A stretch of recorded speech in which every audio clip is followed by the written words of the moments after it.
There's some pushback already in Oklahoma on that question in terms of this video, in terms of every class having a Bible. Again, having a Bible in the classroom or in your house is not in and of itself an assurance that you're going to be a godly person and that you're going to live a godly life. I think the issue really is not having the Bible in your house, but having the Bible in your heart.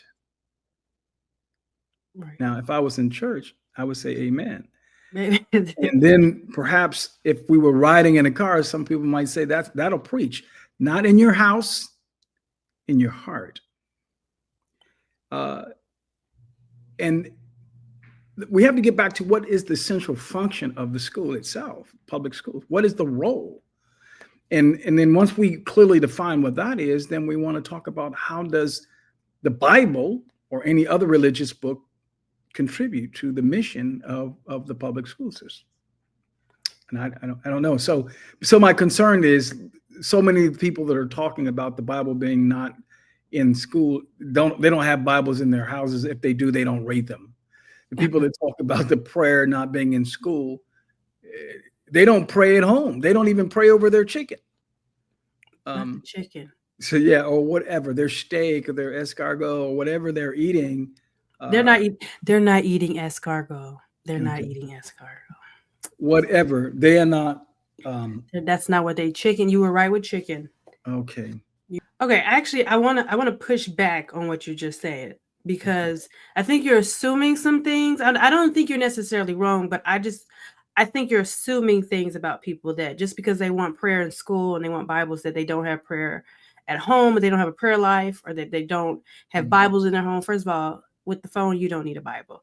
So there's some people I'm sure who are watching this say, I pray and I still think prayer in school is a good thing. What kind of evidence or what proof or what are you basing that kind of assumption on, that just because they want prayer in school that they don't pray by themselves or have a prayer life? I try not to assume, because we know what happens when you break that word down, right? What I try to do is look at credible statistics, such as several studies over years done by the Pew Foundation, which is a credible polling service.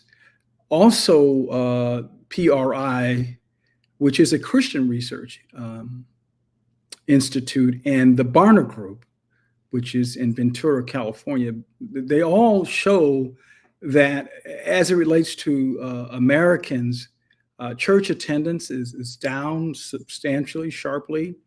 We see generational divide in terms of the older, say the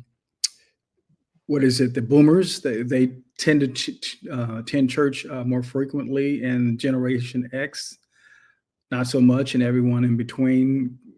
But we see a definite trend away from church, away from regular Bible reading, and away from regular church attendance. So not church attendance, but prayer, individual prayer. So these statistics are very reliable. They're very consistent, and they're in one direction. We are moving away from dependency on God. There's a category called the religious nuns. I don't know if you've ever heard of them. Yeah, they call them the nuns. And I think we have a stat somewhere that hopefully we can get to that, where that category, when they first start measuring it, was somewhere around 20% of people identified themselves as not being related to any particular religious group. Most recently, when they measured that, it was 40%. There it is. The millennials has a high religious nuns association. The boomers has the lowest, and Generation X is 30%. So then to your pushback, Professor, I'm saying this is not something that I assume. This is something that I suspected, but this is something that I've been able to confirm in empirical data.